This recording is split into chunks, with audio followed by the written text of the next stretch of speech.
مسجد نبوی کو جب تعمیر کیا گیا تو اس کے اندر کھجور کے تنے کا ایک ستون تھا جس کے ساتھ نبی علیہ السلام ٹیک لگا کر صحابہ کو خطبہ دیا کرتے تھے۔ لیکن کچھ عرصہ گزرا تو ایک انصاری عورت نے نبی علیہ السلام کو تحفے کے طور پر لکڑی کا بنا ہوا منبر پیش کیا، اور نبی علیہ السلام اس کھجور کے تنے کو چھوڑ کر، یعنی جس کے ساتھ ٹیک لگا کر آپ خطبہ دیا کرتے تھے،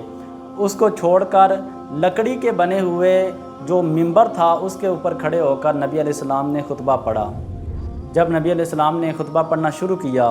تو مسجد کے اندر اس قدر رونے کی آوازیں آنے لگی۔ صحابہ فرماتے ہیں کہ جیسے ایک چھوٹا بچہ اپنی ماں کی جدائی میں روتا ہے، اس قدر رونے کی آوازیں آ رہی تھی، یا اس طرح کہ جیسے ایک چھوٹے بچے کو بہت شدت کی بھوک لگی ہو تو جیسے بچہ روتا ہے، اس طرح سسکیوں اور آہوں کے ساتھ کوئی رو رہا تھا۔ صحابہ فرماتے ہیں لیکن ہمیں پتہ نہیں چل رہا تھا کہ رونے کی آواز کہاں سے آ رہی ہے۔ اتنے میں نبی علیہ السلام منبر سے آپ اترے اور نبی علیہ السلام نے جا کر اس کھجور کے تنے کا جو ستون تھا، نبی علیہ السلام نے اس پر اپنا دست شفقت رکھا اور نبی علیہ السلام نے اس کو اپنے سینے کے ساتھ لگا لیا۔ صحابہ فرماتے ہیں کہ جیسے ہی نبی علیہ السلام نے اس کو سینے کے ساتھ لگایا تو رونے کی آواز وہ ختم ہو گئی، اور نبی علیہ السلام نے صحابہ سے فرمایا کہ اے صحابہ، اگر اس کھجور کے تنے کو میں اپنے سینے کے ساتھ نہ لگاتا تو یہ قیامت تک روتا رہتا۔ اور نبی علیہ السلام نے اس کھجور کے بنے ہوئے ستون کو فرمایا کہ اگر تو چاہے تو تجھے میں ہرا بھرا کر دوں اور تمہیں اس جگہ پہ بھیج دوں جہاں سے تمہیں کاٹا گیا تھا۔ اور نبی علیہ السلام نے فرمایا اگر تو چاہے تو تجھے میں جنت میں بھیج دوں اور تو جنت کا ایسا درخت بن جائے جہاں سے جنتی لوگ تیرے پھل کھائیں اور تیرا سایہ حاصل کریں۔ تو اس ستون سے آواز آنے لگی۔ صحابہ فرماتے ہیں کہ اس نے اس قدر جواب دیا کہ اس کے جواب کو ہم نے بھی سن لیا۔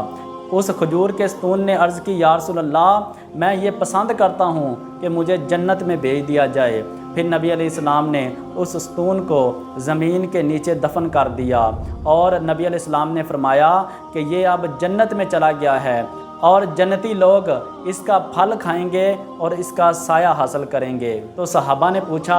یا رسول اللہ، یہ رونے کیوں لگا تھا؟ تو نبی علیہ السلام نے فرمایا کہ یہ میری جدائی میں رونے لگا تھا۔ پہلے میں اس کے ساتھ ٹیک لگا کر خطبہ دیتا تھا، لیکن اب میں نے اس سے جدائی حاصل کر لی تو یہ میری جدائی میں رونے لگا۔ اور دوسری وجہ نبی علیہ السلام نے بیان فرمائی کہ یہ پہلے اللہ کا ذکر سنتا تھا لیکن اب یہ اللہ کا ذکر نہیں سن سکتا تھا، اس وجہ سے یہ رونے لگا۔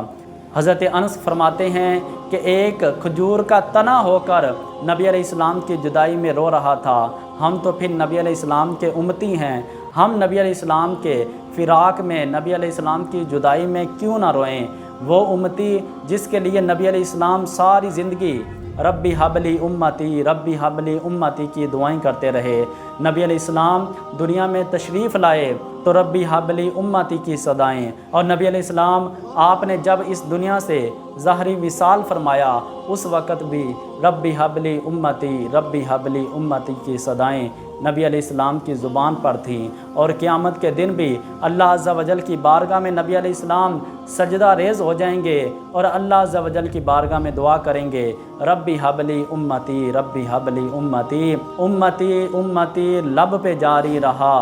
امتی تیری قسمت پہ لاکھوں سلام۔